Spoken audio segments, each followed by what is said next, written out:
All right, guys. So, what do you do when you're off? When you have that suddenly have that extra time that you weren't planning on having, and you're like, "Hey, I can go do something that I really want to do." I'll just show you mine. I've probably said this before, but I just kind of figured I'd like show you guys what I'm talking about when I say, "Yeah, I play with trains." So this is my model railroad that I have in my basement. Um, Doors there. Comes in, it's double decked, and I've had model trains since I was a little kid, about 5 years old. Um, the area that I'm modeling here is where my grandparents lived when I was a kid, where my dad grew up. If you look at this picture here, that's me with my grandfather, and literally that picture was taken at this station right here. So I've grew up chasing trains with my grandparents in this area. My parents would send me down to spend a week to 10 days every summer with them. They'd throw me on an airplane by myself, and I'd fly on down and just hang out with my grandparents for a week in the summer. And they discovered very early on that I like trains, and so they played up to that because it was something we went and did, and so we chased trains around the town that they lived in. So it's called Tuscumbia, Muscle Shoals, Sheffield area of Alabama, called Tri-Cities. This is the town of Tuscumbia. In actuality, it was the first railroad west of the Appalachians, and the town was situated. These towns are situated along the Tennessee River in northern Alabama, and the Southern Railway ran through there in the 70s and 80s when I was a kid, and that's what I model.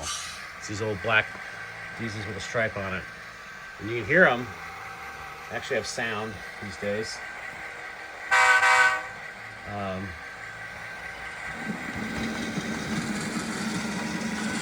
You're hearing sound, and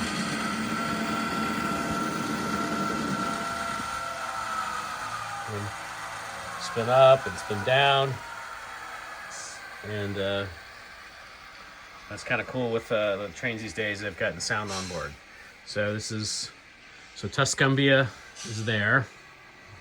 And you come down the railroad a little bit further and you run into Sheffield, which in 1903 Southern Railway built a set of shops at. But then in the late 60s, as steam went away and diesels became the norm, they started tearing down these facilities that supported steam engines, which is kind of represented by that old turntable and the concrete base of the roundhouse there in the corner. These are the old shops that in the 70s were being used just as storage tracks and to tear up these 40-foot cars, which were going out of style for the longer 50 and 60, 70-foot cars that were starting to come into use in the 70s. And then you get into Sheffield's main downtown area. And then the funny thing was this, in the earliest days of railroading here, this was the junction of about 4 different railroads. Louisville and Nashville came in from over the river there. The Birmingham and Northern came in here. This was the Memphis and Decatur here, and then eventually all of them got bought up and owned by the Southern Railway, which is the line that you see modeled there with this long line of coal cars. Even modeling some of the stuff that's already been torn out. This is the old L&N line came this way to went into downtown Tuscumbia. They got torn out in the 50s. But this area was where, again, it's just where I spent a lot of time growing up as a kid. And so I'm just modeling what I knew.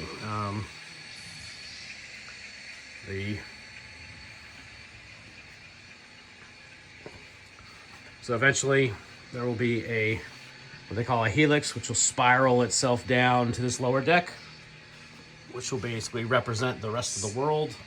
It's not finished. It's just kind of, a bunch of locomotives sitting back there just kind of hanging out, waiting for things to do.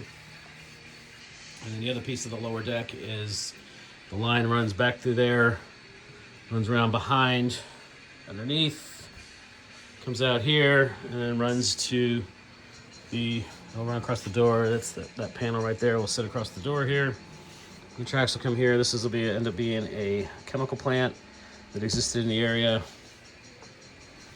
And in those days, Ford had one of its largest aluminum casting plants in the nation there, 560 some odd thousand square feet of manufacturing space. And yes, it did look like that. That was kind of weird.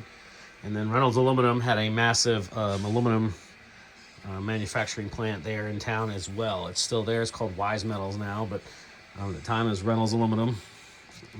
Massive facility.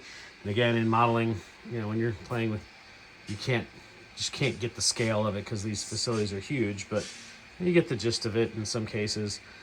And then down to the facilities at the end of the line here, at the end of this little branch line. So this is what I do when given the opportunity and some time, and is play with trains. So as much as you might know me as a coach and a sports guy, but at home I'm still a kid at heart, still playing with trains. So